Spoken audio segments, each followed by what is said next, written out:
favorite scary movie.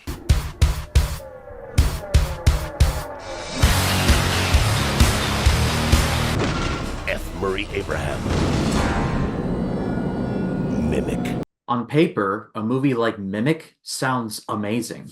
Combine a great premise about a disease spread by cockroaches that was supposed to have died off within a generation, only for it to come back in the most monstrous way possible. And it's giant cockroaches against a team of scientists led by Oscar-winning actress Mira Sorvino, and including a cast that includes Andre Braugher and Josh Brolin. Sounds awesome. Pair that with director Guillermo del Toro. Yes, that one. What could go wrong? Well, this movie has a disease. It's called Weinstein syndrome. Now, I'm sure you all have heard of it, but Weinstein syndrome is not good. Like, it's not good at all. Long story short, every single step of the way, Guillermo del Toro was nitpicked and just completely shredded. His vision was torn apart by Bob and Harvey Weinstein. Now, the Weinsteins are terrible people for a lot scarier reasons, but there is no doubt that if the Weinsteins had just stayed away, Del Toro would have been able to get his vision off the ground. He has infamously said that if the he has infamously disliked working with them, and in I think 2005 or 6, I'll check on that in post.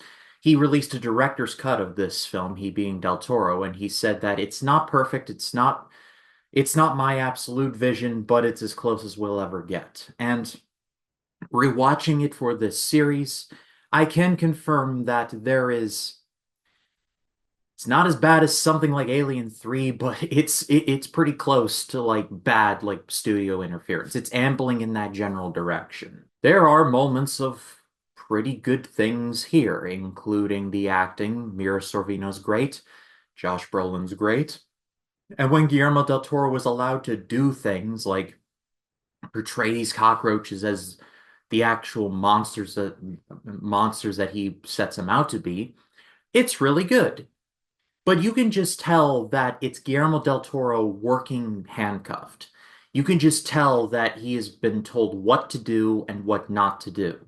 And if you look up and down his filmography, everything from Kronos, which I reviewed earlier this month, to Pacific Rim, to the Hellboy movies, and everything in between, Guillermo del Toro has a vision of what he wants his movies to be.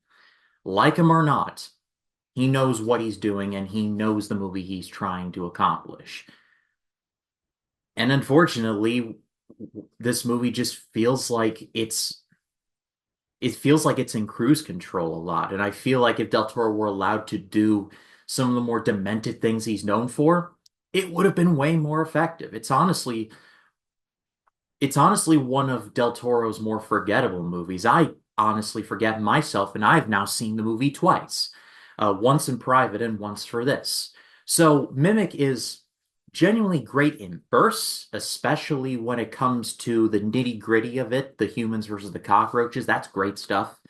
But just everything involved in it, it's honestly more fascinating learning about Del Toro versus the Weinsteins than anything story-wise that the the actual movie. The backstage stuff was way more interesting than the movie itself, which is rather unfortunate.